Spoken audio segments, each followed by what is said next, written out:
هذه الشيلة إهداء من سعيد سالم بن الشرف إلى والده الشيخ سالم بن الشرف المهري. سلام يا رجل المهمة الصعاب، يا هامة الأمجاد، يا الدرع الحصين، رأس الزعامة ليلة فصل الخطاب، وجلالة التقدير بين الوافيين. سلام يا رجل المهمة الصعاب، يا هامة الأمجاد، يا الدرع الحصين، رأس الزعامة ليلة فصل الخطاب، وجلالة التقدير بين الوافيين.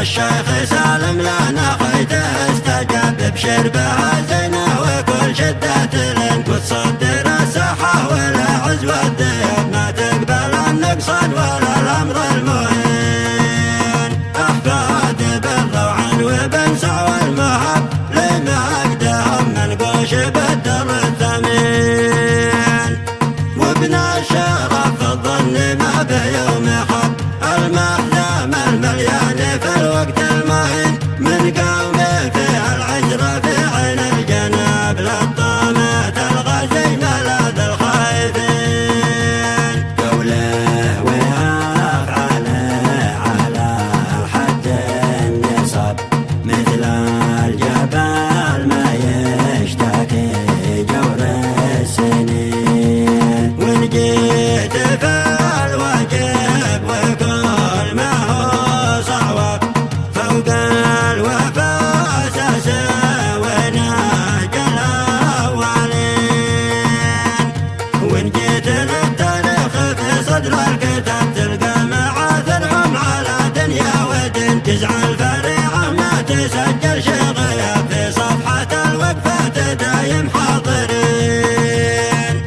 أهل الشرف والتوب معاصر الشنب، ند الخصوم سمى الأعاد طامعين. سلام يا رجل المهمة الصعاب، يا هامة الأمجاد، يا الدرع الحصين، رأس الزعامة ليلة فصل الخطاب، وجلالة التقدير بين الوافيين.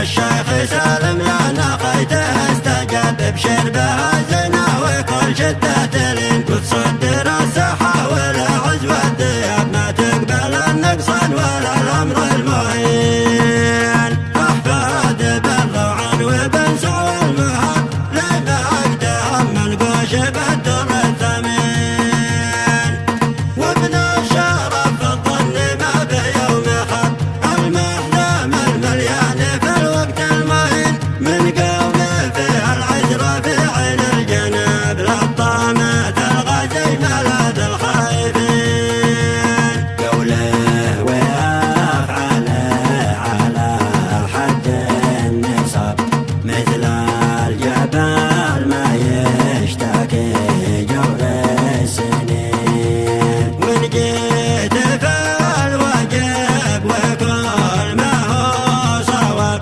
فوق الوفاء ونهج الأولين.